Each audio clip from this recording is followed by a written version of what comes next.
Assalamualaikum warahmatullahi wabarakatuh.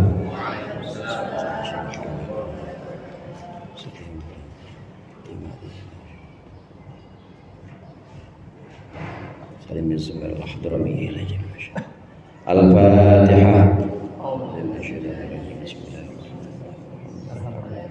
Ar-Rahmanir-Rahim. Maliki yaumiddin. Iyyaka na'budu wa iyyaka nasta'in. Shiratal ladzina an'amta 'alaihim. Alhamdulillahirabbil alamin wa bihi nasta'inu ala umurid dunya waddin. Wassalatu wassalamu ala asyrafil mursalin sayyidina Muhammadin wa ala alihi ashabihi ajma'in. Amma ba'du, fa inna asdaqal hadithi kitabullah wa khairul hadi hadi Muhammadin sallallahu alaihi wasallam wa syarrul umuri muhdatsatuha wa kullu muhdatsatin bid'ah wa kullu bid'atin dhalalah. Segenap jamaah Majelis Taklim Masjid Al-Jihad, bapak-bapak, ibu-ibu, dan adik-adikku sekalian, hadirin yang dirahmati oleh Allah. Alhamdulillah, pada siang hari ini kita berkumpul kembali melanjutkan pengajian bulanan kita. Mudah-mudahan hadirnya kita di sini mendapat ridha Allah, dan yang akan kita pelajari menjadi ilmu yang bermanfaat dunia akhirat. Amin ya rabbal alamin. Pembahasan kita masih tentang rukun-rukun Islam. Rukun Islam, kalau di situ halaman berapa? Halaman 9. Saya yakin semuanya sudah hafal semuanya rukun Islam. Rukun Islam ada 5, sebagaimana di situ dituliskan oleh muallif, disebutkan. Bismillahirrahmanirrahim. Qala al-muallif rahimahullah wa nafa'ana bihi wa bi ulumihi fid dharain amin. Faslun arkanul islami khamsatun. Saya ulang sedikit, ini sebuah pasal. Rukun-rukun Islam itu ada 5. Syahadatu an la ilaha illallah. Yang pertama yaitu syahadat atau bersaksi bahwa tidak ada Tuhan selain Allah, wa anna Muhammadan Rasulullah, dan bahwa Muhammad adalah utusan Allah. Yang pertama. Kemudian yang kedua, wa iqamus sholati, dan mendirikan sholat, wa ita'uz zakati, dan membayar zakat, wa shaumu ramadhana, dan berpuasa Ramadan, wa hijjul baiti, dan mengunjungi Baitullah, man istata'a ilaihi sabila, yaitu untuk orang istata'a yang mampu, ilaihi sabila, jalan menuju ke sana. Rukun Islam yang pertama paling sudah kita bahas, yaitu 2 syahadat, 2 persaksian. Yang pertama bersaksi bahwa tidak ada Tuhan selain Allah. Kemudian yang kedua bersaksi bahwa Muhammad adalah utusan Allah. Ini rukun Islam yang pertama. Yang kedua yaitu iqamus sholat, mendirikan sholat. Mendirikan sholat juga merupakan rukun Islam. Artinya kalau seseorang salah satu dari 5 rukun ini tidak ada pada dirinya, maka bisa dikatakan Islamnya perlu dipertanyakan.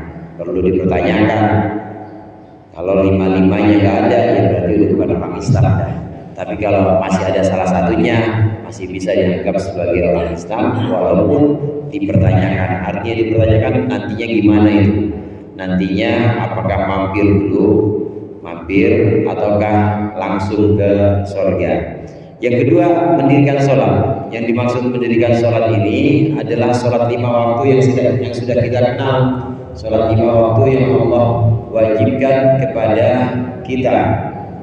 Nabi Muhammad SAW sebagaimana kita tahu melalui malam Isra Mi'raj ini mendapat kewajiban untuk umatnya melaksanakan 5 waktu sholat.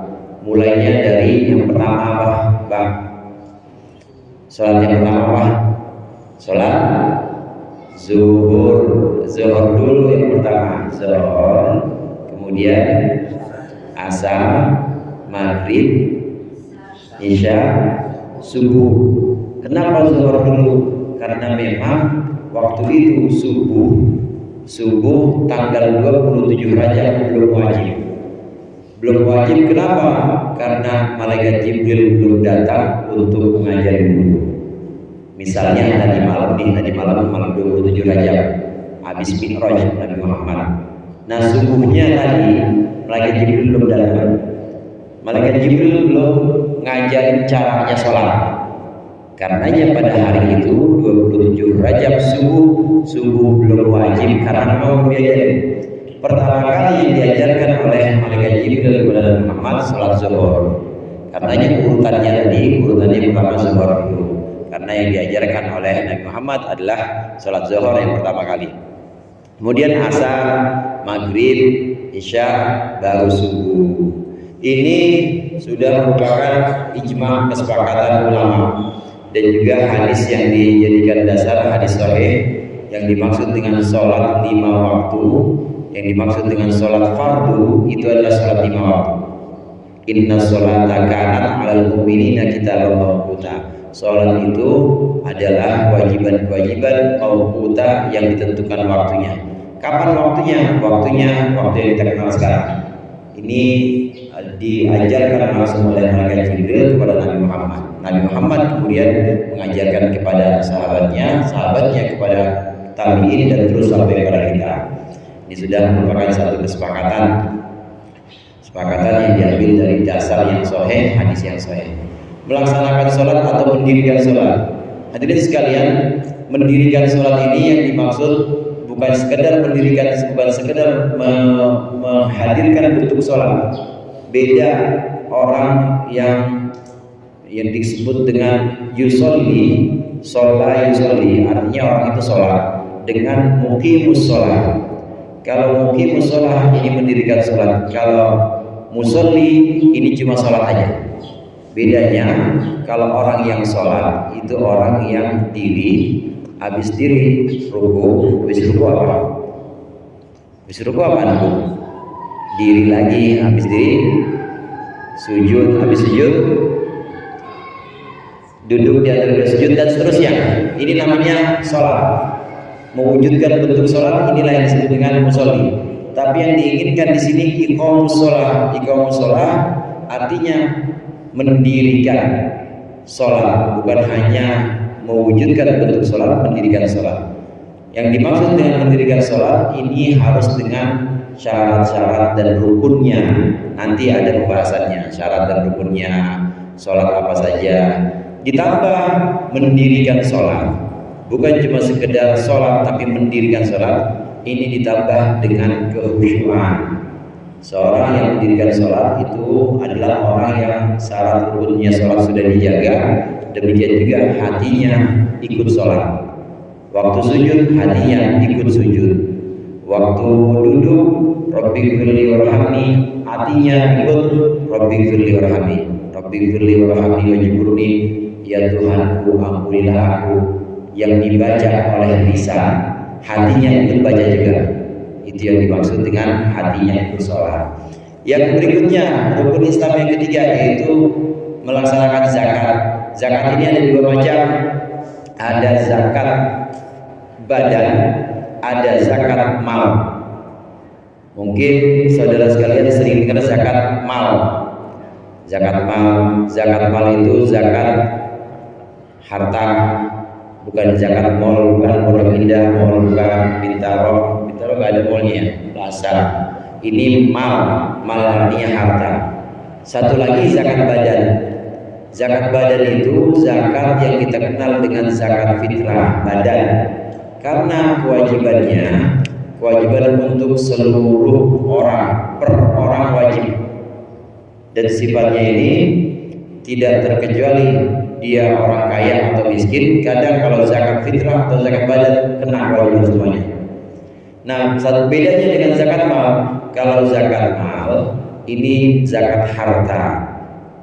Jadi yang dikeluarkan atau yang ingin dibersihkan adalah hartanya. Kalau zakat badan dan zakat fitrah yang ingin dibersihkan adalah badannya. Kalau zakat mal yang ingin dibersihkan adalah hartanya. Dua macam zakat ini dua-duanya wajib. Ya zakat mal wajib, zakat badan juga wajib. Contoh zakat mal atau zakat harta seperti zakat perdagangan. Ada yang bos ruko di sini, ada yang punya ruko domestik 5 gitu ya. Semuanya ramai semuanya lagi. 5 itu perdagangannya bisa dihitung zakatnya dengan syarat-syarat dan yang nanti juga kita akan bahas. Contoh, ada orang dagang kemudian sudah mencapai syarat-syaratnya. Syarat zakat perdagangan harus milik yang sempurna, mencapai 1 tahun, mencapai nisab kepemilikannya atau usahanya sudah mencapai 1 tahun dan mencapai nisab. Nisabnya 90 gram emas. Kalau 1 gram emas saja kira-kira misalnya 1 gram itu 2 juta. Ibu-ibu koleksi emas ya. 1 gram berapa sekarang? 2 juta. Ya, 1 gram 2 juta. 90 gram emas 20 kali 2 berapa berarti? 180 juta. Kalau perdagangannya selama setahun sudah mencapai modal atau untungnya ini dikumpulkan diakumulasi sudah mencapai 180 juta, maka termasuk yang wajib dizakatkan tahun depannya kalau setahun. Tapi kalau cuma dagang ini, dagang jeruk betul, dagang peniti, ya nggak ada modalnya juga nggak sampai 200.000, untungnya juga kadang sehari cuma goceng. Kalau dihitung-hitung ya nggak ada kewajiban zakat. Ini zakat mal, contohnya zakat perdagangan. Dan ada banyak. Selain zakat perdagangan ada zakat emas perak, ada zakat barang tambang, begitu juga ada zakat peternakan. Udah jarang di Jakarta ya. Ternakan pertanian juga, apalagi pertanian. Jadi udah isi bangunan semuanya di Jakarta udah nggak ada tani. Ini zakat perkebunan sama pertanian dengan perkebunan itu. Kalaupun nanti ada harta-harta tertentu yang dikhususkan apa saja yang wajib. Nanti akan ada pembahasannya. Kemudian rukun Islam yang berikutnya, rukun Islam yang keempat yaitu puasa Ramadan. Puasa yang kita kenal, puasa Ramadan ini juga termasuk rukun Islam, wajib. Hukumnya wajib, fardu ain. Nggak bisa diwakilin, Bang. Nggak bisa diwakilin ketua atau wakilnya siapa wakil? Ade wakilin puasa gue deh besok. Nggak bisa. Gue bayar berapa? 1 hari 200.000, nggak bisa. Wajib fardu ain puasa Ramadan. Adapun orang-orang yang memang tidak mampu puasa Ramadan, seperti orang tua yang sudah tidak kuat lagi puasa, atau orang sakit yang udah nggak mungkin sembuh lagi, itu boleh diganti puasanya. Bukan boleh bebas, bukan, tapi boleh diganti puasanya dengan fidyah. Ini puasa Ramadan. Senin Kemis bukan rukun Islam. Puasa Asyura bukan rukun Islam. Puasa Arafah bukan rukun Islam. Yang dimaksud di sini puasa Ramadan. Yang terakhir dari rukun Islam yaitu mengunjungi Baitullah atau haji yang kita kenal. Hajja yahujju itu artinya mengunjungi atau menuju. Kalau orang disebut haji itu artinya menuju. Menuju mana atau mengunjungi mana? Mengunjungi Baitullah, mengunjungi Ka'bah. Baitullah yang ada di sana ini juga termasuk rukun Islam. Mungkin pernah saya sampaikan urutan-urutan ini, urutan yang ada di kitab Safinah. Yang pertama syahadat, yang kedua sholat, yang ketiga zakat. Ada nggak dari kita yang pernah dengar urutan ketiganya bukan zakat, tapi urutan ketiganya puasa? Pertama syahadat, dua sholat, tiga zakat. Sama kayak ini ya. Yang tiganya puasa, pernah dengar nggak? Pernah sholat Di sekolahan. Puasa duluan ini. Puasa duluan. Terus yang benar gimana urutannya? Apakah yang ketiga puasa Ramadan atau yang ketiga zakat? Zakat lah. Yang ketiga Zakat. zakat. Jadi yang benar yang kayak di kitab. Berarti dulu waktu sekolah kita salah. Guru-guru kita. Wah, gak masalah loh. Jadi ini dikelompokkan sesuai dengan kategorinya. Ada dua macam di sini, ada dua macam cara pengelompokan. Di kitab Safinah urutannya urutan rukun Islam, syahadat, sholat, habis sholat, zakat. ini mengikuti kebanyakan ayat di Al-Quran. Kebanyakan ayat di Al-Quran ini selalu menyandingkan antara sholat dengan zakat. Alladzina yuqimunas sholat wa yutunaz zakat. Sholat zakat, sholat zakat. Jadi ada sholat apa? Zakat. Ini yang ada di kitab Salamiyah, mengikuti urutan Quran. Nah, adapun guru kita dulu dapat dari gurunya lagi, habis sholat bukan zakat, tapi habis sholat puasa. Ini mengikuti pengelompokan cara lain. Caranya ada juga sebagian ulama yang mengelompokkan tidak ikut Al-Quran, maksudnya enggak sesuai dengan urutan Al-Quran, tapi dikelompokkan menurut jenis ibadahnya. Ibadah ada dua jenis, ada ibadah badan, ada ibadah harta. Ibadah badan itu seperti apa? Syahadat ibadah badan. Karena yang bicara adalah lisan atau mulut. Mulut kan termasuk anggota di tubuh kita, termasuk anggota tubuh kita. Termasuk niat, iman itu juga adalah ibadah yang ada pada diri kita, badan, jasad. Ini semuanya ibadah-ibadah yang badan dikelompokkan pertama, syahadat, sholat, puasa, semuanya ibadah badan. Yang lapar, kira-kira kalau kita puasa, yang lapar perut kita apa tudung saja kita? Tudung saja gerobok, dulu masih ada gerobok iya. Yang lapar perut kita, apa yang lapar kulkas? Perut kan, perut anggota badan kita bukan? Badan. Berarti kelompokan ini syahadat, sholat, puasa ini dikelompokkan ibadah badan. Nah setelah itu baru zakat keempat. Zakat bukan ibadah badan tapi ibadah harta. Karena yang dikerahkan atau yang dikeluarkan adalah hartanya. Harta kita sebagian ini dikeluarkan. Waktu datang kewajiban fitrah, maka beras kita kalau ada berlebihan atau ada kelebihan di malam takbir, maka dikerahkan beras kita. Jadi yang dikerahkan harta. Begitu juga perdagangan seperti contoh tadi, hartanya. Ini kelompok pertama, yang ketiga ibadah badan, kemudian yang keempat rukun Islam yang keempat zakat, ibadah harta. Baru setelah itu rukun Islam yang kelima apa? Haji. Haji ini perpaduan antara ibadah badan dengan ibadah harta. Haji ibadah badan apa? Ya orang berangkat kita ke sana dan badannya harus kuat, harus sehat. Tapi bukan cuma kuat dan sehat doang. Perlu ongkos nggak kira-kira? Perlu harta nggak? Perlu. Karenanya ibadah haji adalah ibadah badan sekaligus harta. Badannya sehat, kuat, masih muda, tapi duitnya nggak ada, bisa berangkat nggak? Nggak bisa, ya.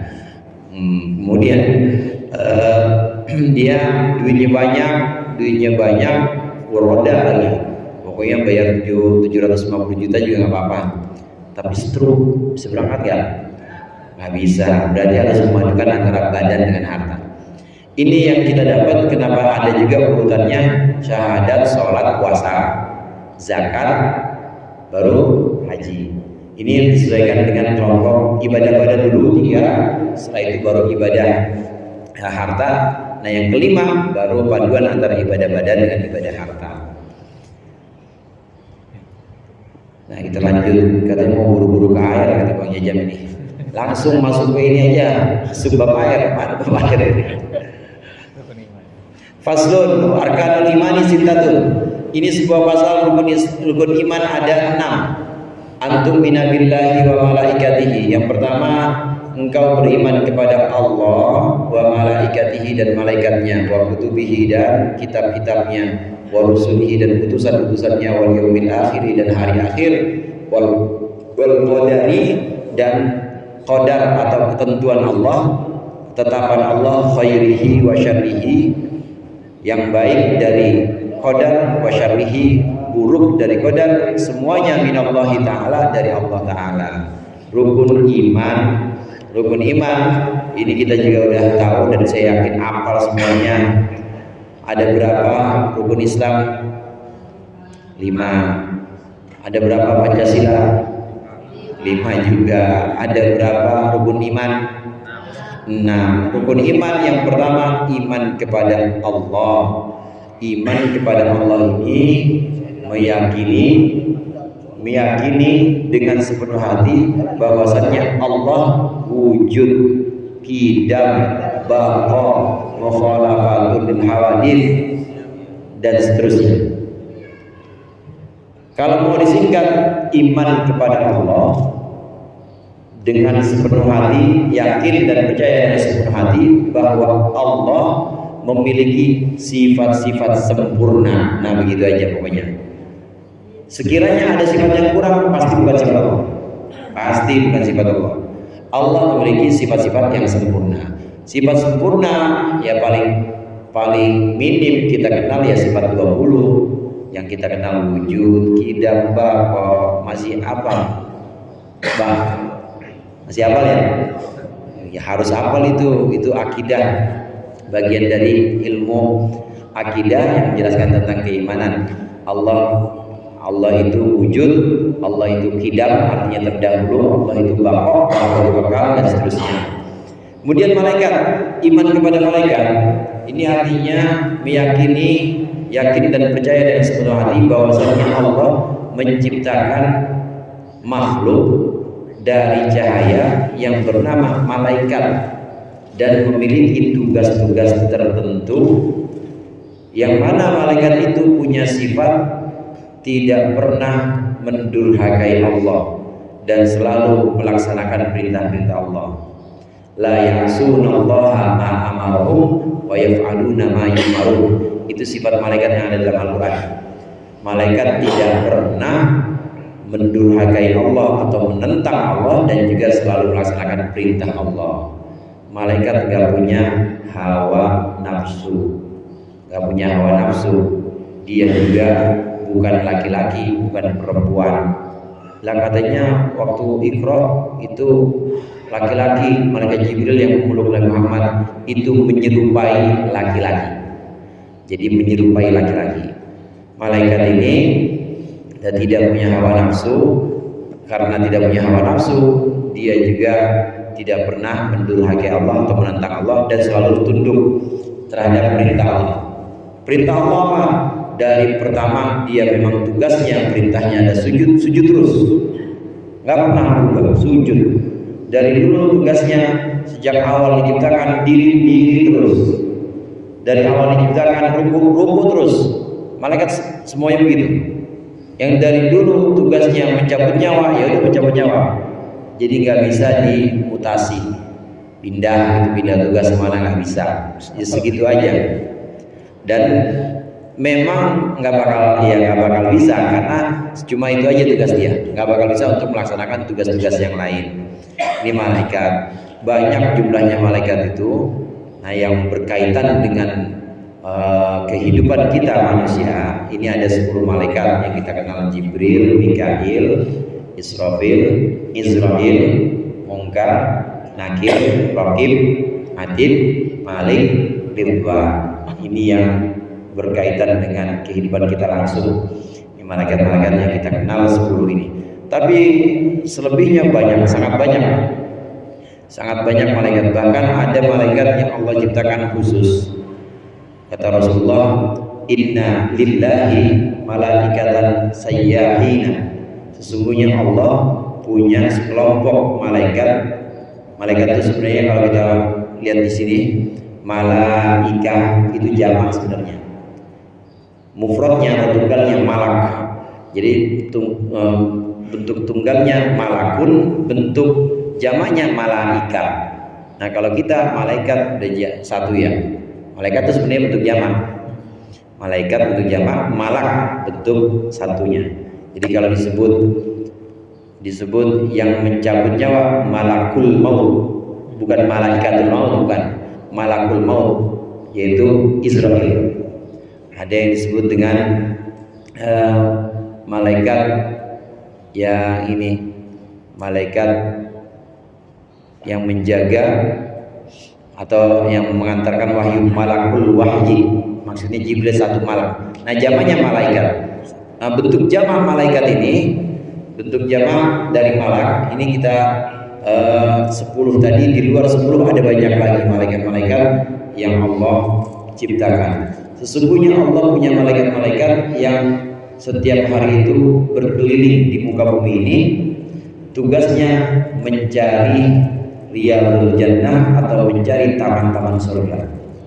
Apa itu taman-taman surga ya Rasulullah? Kata para sahabat, taman-taman surga itu adalah majlis-majlis di mana Allah, di mana namaku, kata Allah, disebutkan, di mana orang-orang mengaji dan mengingat aku. Itu namanya riyadul jannah atau taman-taman surga. Jadi semuanya sekarang kita lagi di taman surga. Kalau ini taman pesanggrahan ya. Taman surga ini dilihat dan dicatat oleh malaikat. Ada Allah punya malaikat khusus yang tugasnya untuk menyampaikan sholawat dari kita umat Muhammad kepada Muhammad. Jadi begitu kita ucapkan sallallahu alaihi Muhammad, sudah sampai. Ada yang nyampein. Mungkin sekarang agak gampang membayangkan itu atau gampang menerima itu karena sekarang kan udah ada teknologi, udah banyak teknologi. Kita ngomong di sini, di sana langsung dengar kan bisa. Nah itu teknologi aja bisa seperti itu, apalagi malaikat bisa kita ucapkan sallallahu alaihi Muhammad sampai kepada Muhammad, dan Nabi Muhammad mendengarkan itu. Nabi Muhammad menjawab salawat kita itu. Kalau kita mengucapkan assalatu wassalamu alaika ya Rasulullah, maka Nabi Muhammad mendengar dan menjawab salawat kita. Ini diantara tugas-tugas malaikat di luar yang 10 itu. Kemudian kitab-kitab Allah ini ada banyak. Ada yang bentuknya berupa suhuf, ada yang bentuknya berupa kitab. Ada 104 yang sudah Allah turunkan kepada nabi-nabi Allah. Semuanya 104. Ada yang bentuknya suhuf. Yang pertama suhufnya Nabi Syif. Nabi Syif itu Syif bin Adam. Nabi Adam punya anak Bu. Ada yang tahu anaknya Nabi Adam berapa? Berapa? Bagi yang 40 itu satu ibu. 40 anak Nabi Adam. Dari 40 anak Nabi Adam, semuanya itu dari persalinan kembar.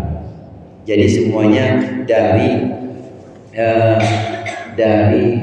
20 persalinan kecuali satu orang. Ada yang cuma sendirian. Yang lainnya itu kadang kembar 2, kadang kembar 3, kembar 2 lagi, kembar 3 lagi, sampai 39. Pokoknya yang kembar itu sampai 39. Nah ada satu yang gak kembar.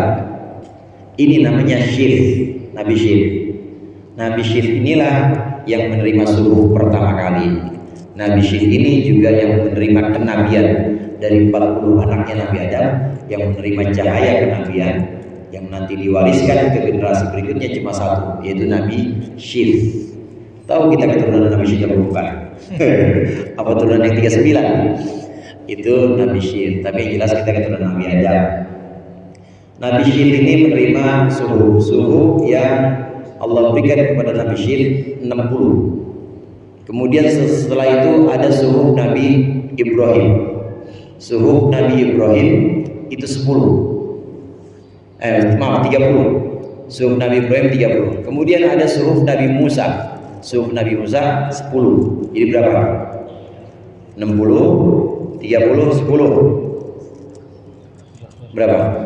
100. Selesai suhufnya Nabi Musa. Inna hadza lafi suhufil ula suhufi Ibrahim wa Musa. Disebutkan dalam Al-Quran Nabi Ibrahim ada suhufnya, Nabi Musa ada suhufnya. Nabi Ibrahim suhufnya 30, Nabi Musa suhufnya ada 10. Kemudian setelah Nabi Musa menerima suhuf, baru turun kitab pertama kali namanya Taurat. Itu kitab paling tua. Pertama kali Taurat. Jadi bentuknya sudah berupa kitab, berupa hukum. Jadi sudah ada hukum cara-cara ibadah, sudah ada hukum tentang syariat dari Allah untuk Nabi Musa dan juga umatnya. Setelah itu ada kitab Zabur. Beberapa generasi berikutnya Nabi Daud menerima kitab Zabur. Setelah itu ada kitab Injil. Nabinya siapa yang menerima namanya? Nabi Isa. Nah setelah itu baru kitab Al-Quran. Jadi jumlahnya semua berapa? 4 ditambah yang sebelumnya suruh berapa? 100. Jadi Allah menurunkan wahyunya semua berupa suruh ataupun kitab semuanya 104. 104 ini kita tidak wajib mengimani semuanya. Maksudnya kita tidak wajib mengetahui rinciannya, tapi kita wajib mengimani. Kita wajib mengimani bahwa Allah menurunkan kitab-kitab itu, cuma kita nggak wajib kenal rinciannya. Jadi kalau ada yang nanya, ibu atau bapak sekalian, ada yang nanya berapa suhunya Nabi Syir, nggak tahu nggak apa-apa. Yang penting iman bahwa Allah menurunkan suhu dan juga menurunkan kitab. Iman kepada Rasul. Yang dimaksud iman kepada Rasul, yakin dan percaya dengan sepenuh hati bahwasannya Allah mengangkat dari manusia orang-orang atau manusia-manusia tertentu yang bertugas menyampaikan risalah atau menyampaikan pesan-pesan Allah. Namanya Rasul. Rasul itu laki-laki merdeka yang menerima wahyu dan wajib menyampaikan kepada umatnya. Rasul adalah laki-laki merdeka yang menerima wahyu dari Tuhan dan wajib menyampaikan kepada umatnya. Bedanya dengan Nabi, Nabi laki-laki merdeka yang menerima wahyu dari Tuhan tapi tidak wajib menyampaikan kepada umatnya. Buat diri sendiri aja, buat dirinya sendiri. Tidak ada kewajiban tabligh. Tabligh itu artinya menyampaikan.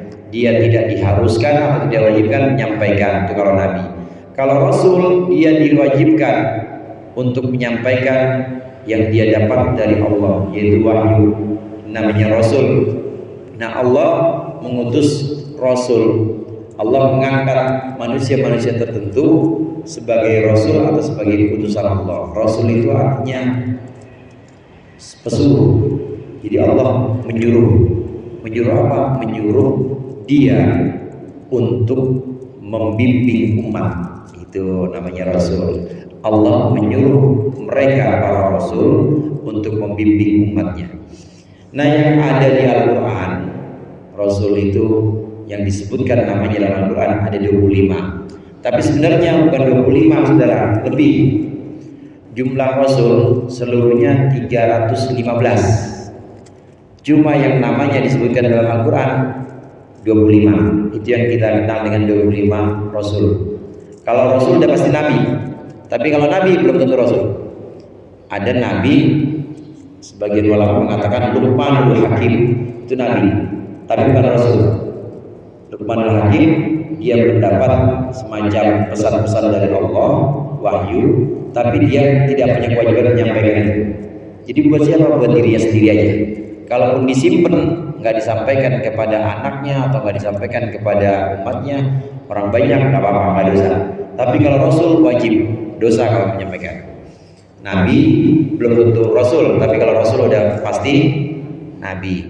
Jumlah Rasul ada 315. Kalau Nabi banyakkan lagi. Nabi ada 124.000. Nah, penutup dari semuanya itu Nabi maupun Rasul adalah Nabi kita, Nabi Muhammad Sallallahu Alaihi Wasallam. Udah ditutup, jadi udah nggak ada lagi yang mau daftar, nggak bisa. Apalagi ibu-ibu, kan tadi saya bilang kan laki-laki. Nabi dan Rasul itu pasti laki-laki. Dan lagi juga udah habis, sudah tutup. Khatamin Nabiyyin disebut sebagai Nabi penutup.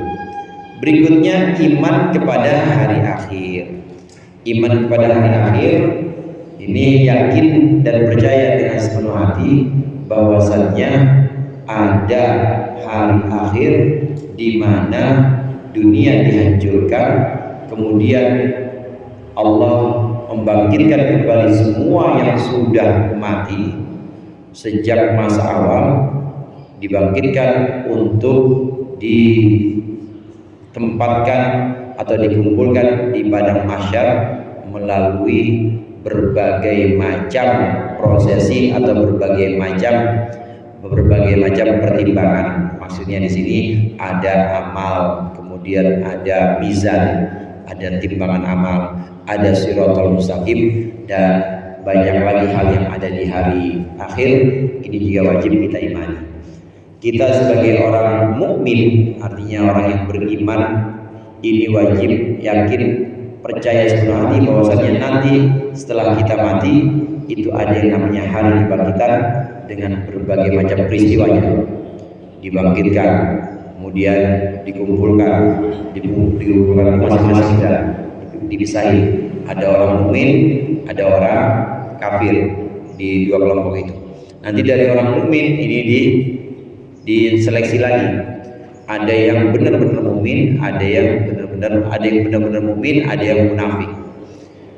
Satu riwayat Rasulullah SAW pernah menyebutkan nanti di hari kiamat Allah muncul dengan segala keagungannya. Nah, orang-orang kafir udah gak ada yang bisa, udah tidak ada yang bisa memandang itu. Nah, di antara barisan orang-orang mukmin ini ketika melihat keagungan Allah semuanya langsung sujud. Orang mukmin yang memang udah biasa sujud, orang di dunia kerjaan dia yang sujud karena melihat Allah langsung itu di hari kiamat. Nah, di antara orang-orang itu ada yang mencoba untuk maksain sujud, langsung geblak belakang nggak bisa. Ini adalah orang-orang munafik. Jadi di dunianya nggak pernah latihan, nggak pernah dibiasain sujud. Nah, di sono di akhirat mau pura-pura sujud nggak bisa, langsung geblak belakang, ketahuan sudah diseleksi. Nah, mukmin di sini ada mukmin yang nanti mukmin yang masuk surga tanpa hisab. Ada yang masuk surga ini harus melewati siratal mustaqim. Siratal mustaqim juga macam-macam. Ada yang kalbarqil khatif, seperti kilat yang menyambar cepat sampai kecepatan cahaya. Kilat itu kan cahaya. Cahaya itu kecepatannya 350 juta kilometer, bukan per jam kawan, 350 juta kilometer per second, per detik. Jadi kalau kita ngelilingin bumi itu 1 detik, kalau dengan kecepatan cahaya bisa 3 kali kecepatan cahaya. Nah, itu kecepatan cahaya. Siratal mustaqim untuk sebagian orang mukmin ini ada yang dilewati karena balon khotim seperti cahaya nyampe meskipun panjang. Ada yang jalan agak lama seperti naik kendaraan kuda cepat. Ada yang jalan biasa, jalan kaki. Ada yang jalan tapi kepleset, cuma masih sampai juga. Ada yang begitu. Ada yang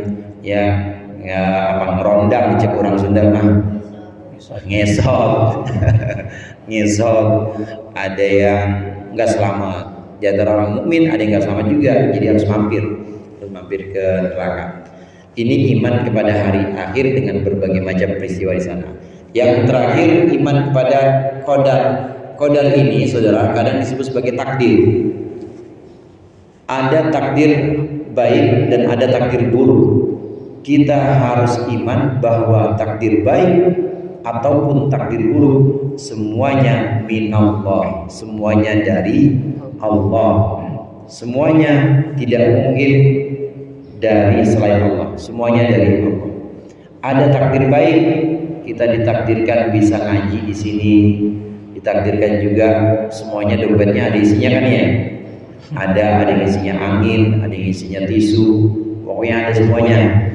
Ditakdirkan sehat, ditakdirkan dan punya keluarga yang soleh-soleha anaknya. Ini takdir baik dari siapa? Dari Allah. Nah, satu waktu ditakdirkan sakit, duit gak punya, temen pada jauh semuanya, orang pada ngomongin, itu takdir juga. Enak kayak gitu. Menurut kita itu buruk. Menurut ukuran manusia itu buruk. Maka ukuran takdir buruk itu sebenarnya ukuran manusia. Takdir buruk seperti itu tetap semuanya minallah, semuanya dari Allah. Hanya saja di sisi Allah tidak ada baik dan tidak ada buruk, semuanya baik. Allah tidak pernah menetapkan satu takdir kepada hambanya dengan takdir buruk. Meskipun contoh yang terakhir tadi, sakit, nggak punya duit, teman-teman pada jauh semuanya, orang pada ngomongin, pada gibahin celaka, cacat, gibahin aibnya, itu tetap di sisi Allah adalah ketetapan yang paling baik untuk orang itu. Boleh jadi dia sakit, dia dijauhin dari teman, ini adalah untuk mencuci dosanya, karena musibah itu bisa menghapuskan dosa.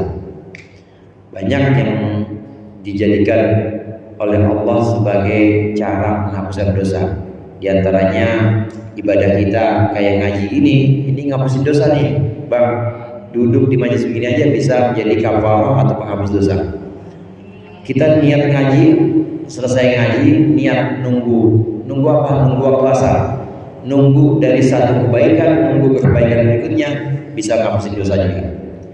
Termasuk yang bisa menghapuskan dosa, musibah.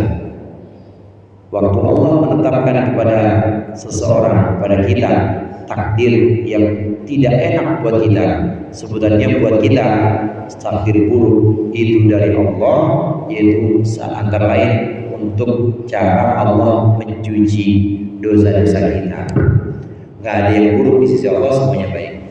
Nah, kita harus iman, kita harus yakin dan percaya bahwa semua yang terjadi pada diri kita, yang enak yaitu takdir baik maupun yang buruk, maupun yang sulit takdir buruk, itu semuanya minallah, dari Allah.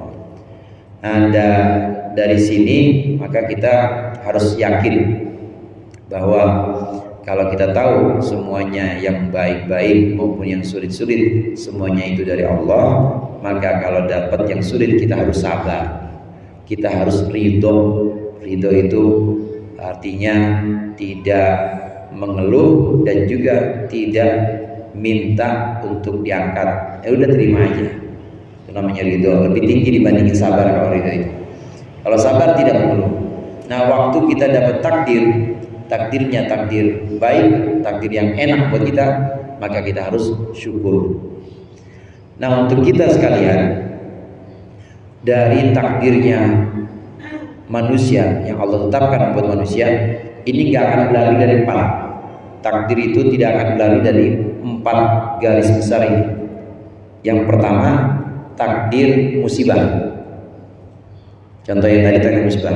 Kalau takdir musibah, maka ada kewajiban. Setiap takdir itu ada kewajiban. Setiap takdir ini mewajibkan atau melahirkan kewajiban. Orang yang ditakdirkan dapat musibah, maka kewajibannya sabar. Kewajibannya apa, Pak? Sabar. Ini yang pertama. Yang kedua, nggak mungkin lari dari nikmat. Takdir nikmat. Dikasih rezeki, dikasih cukup, bahkan lebih dari cukup. Kadang-kadang juga dapat bonus dari Allah. Orang nggak kerja nggak apa, atau dapat, namanya takdir nikmat. Atau dikasih sehat semuanya. Kalau ditakdirkan dapat nikmat, maka ada kewajiban yang muncul di situ, yaitu kewajibannya syukur. Kewajibannya apa? Syukur. Kalau dapat takdir musibah, kewajiban yang muncul adalah sabar. Kalau takdir nikmat, kewajibannya syukur. Kemudian ketiga, takdir tidak akan berlari dari 4 hal ini. Yang ketiganya adalah takdir maksiat. Maksiat itu takdir juga. Orang terjerumus dalam maksiat itu sudah ketetapan Allah, dan harus kita yakini, kita imani itu. Kalaupun dikatakan itu takdir buruk, itu baik dan buruk minallah semua. Orang ditakdirin jadi orang bangor, bajingan, takdir Allah itu. Nah, kalau itu kebetulan kena kepada kita ditakdirkan kepleset maksiat, maka ada kewajiban di situ yang harus ditunaikan. Kewajibannya adalah taubat. Apa kewajiban Ibu? Taubat. Kemudian yang terakhir, takdir tidak akan berlari dari 4 hal. Hal yang keempat, yang terakhir, yaitu ada maksiat, ada ibadah atau taat. Kita ditakdirkan istiqomah ngaji, istiqomah sholat jamaah. Kita ditakdirkan terus-menerus bisa jaga kesunatan-kesunatan, puasa Senin Kemis, ratib, qobliyah ba'diyah. Maka ada kewajiban di situ. Kira-kira apa kewajibannya? Istiqomah udah dapat tuh, udah pemberian Allah. Istiqomah sudah merupakan pemberian dari Allah. Kita dikasih istiqomah. Kewajibannya apa kira-kira? Setiap takdir melahirkan kewajiban. Jadi jangan udah takdir maksiat gua, udah itu kan dari Allah semuanya, nggak bisa, nggak boleh. Harus ada kewajiban. Kalau ditakdirkan maksiat, wajib tobat. Ditakdirkan musibah, wajib sabar. Ditakdirkan nikmat, wajib syukur. Satu lagi, ditakdirkan taat atau ibadah, ditakdirkan jadi orang istiqomah. Kewajiban yang muncul adalah apa Ustaz? Syuhudul minnah. Baru dengar ya Bu? Syuhudul minnah itu memandang bahwa itu dari Allah.